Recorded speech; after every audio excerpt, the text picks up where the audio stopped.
अब अगला जुमला है जी, वह कल अमृतसर जाएगा।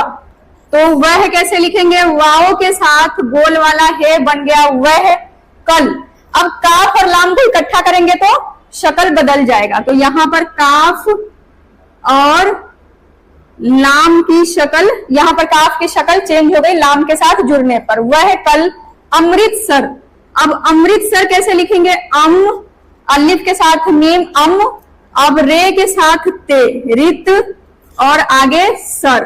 अब यहां ते के ऊपर लग जाएगा जज्म, अमृतसर।